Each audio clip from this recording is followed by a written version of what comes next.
right. Multiple folks asking Jeff Gaffney the Waynesboro take. In fact, Higgins says this, and it's a great analogy. If Western Albemarle is our fingers, Waynesboro is our elbow. It's 10 minutes from Crozet. Am I way off, or is Waynesboro the next huge opportunity? Please ask Jeff.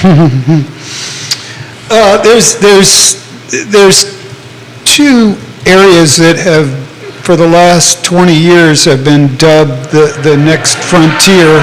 Waynesboro is one of them, and Zion Crossroad is the other. I think both of them now, their time has come, because if you live in Western Albemarle, Crozet, half of your shopping now is over in the valley in Waynesboro, and so it is becoming closer.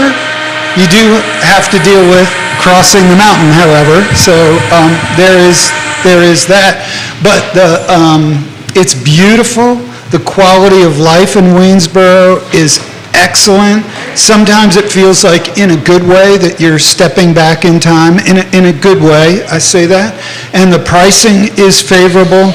So yes, there's a lot to like, including every time I get anywhere near the Blue Ridge Mountains, I always gaze in wonder. I mean, it's absolutely gorgeous. Lifestyle's off the charts. And so maybe Bill was asking about, for the first-time home buyer, I think that is a consideration, for sure. So I can speak to that a little with some specific detail.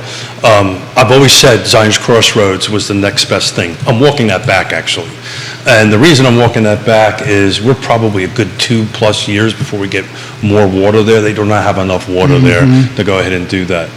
Other side of the mountain, hands down, I help developers acquire land. I help developers go through the rezoning process. I can tell you there's multiple deals that I'm working on the other side of the mountain. The next big thing is now green. I'm on the other side of the mountain in green. There's about 2,000 lots that are about ready to come in Greene County. They just got control of their water system back, which is huge. So they they have control of their own growth now on that end of it. But Zion's Crossroads unfortunately is a few years out. They only have like 80,000 gallons of water per day, which is nothing. Just to put it in perspective, Lake Monticello uses 500,000 gallons of water a day. So. A lot of comments still coming in, guys, and we're getting up close to time here, so we'll try to get to as many as possible. Multiple folks are asking if they would see, or if we could see, a Glenmore in the Waynesboro area for Jeff Gaffney.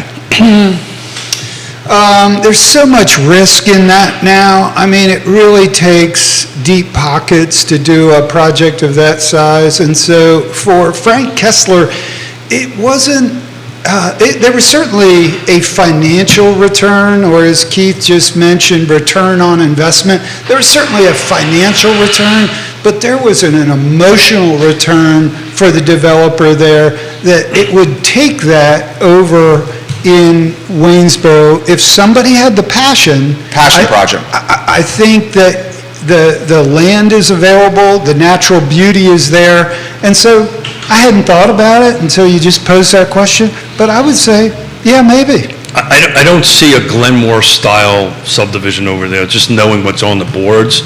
More of the mixed use scenario right. on that end of it.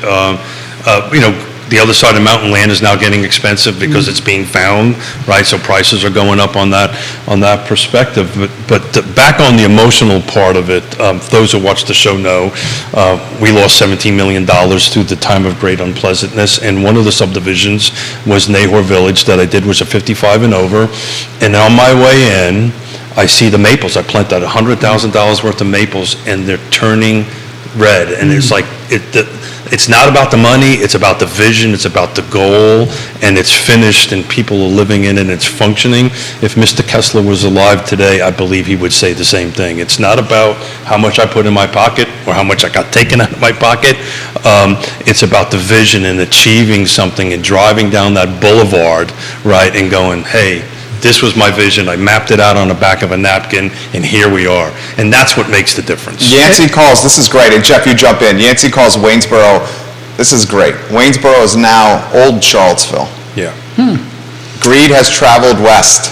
And we've dubbed him the mayor of Waynesboro. And he's seeing more Charlottesvillians in Waynesboro than ever before. And to tack on to that, there's conversations out there in the sphere of Harrisonburg. I think Harrisonburg, too. Our company has had offices in Waynesboro, Stanton, Harrisonburg. I think all of that.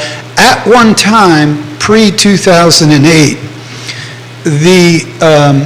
the Golden Road was I-81. Anything on 81, north or south, going down Lexington, on down, and north up to Winchester, that was all seen as the next frontier.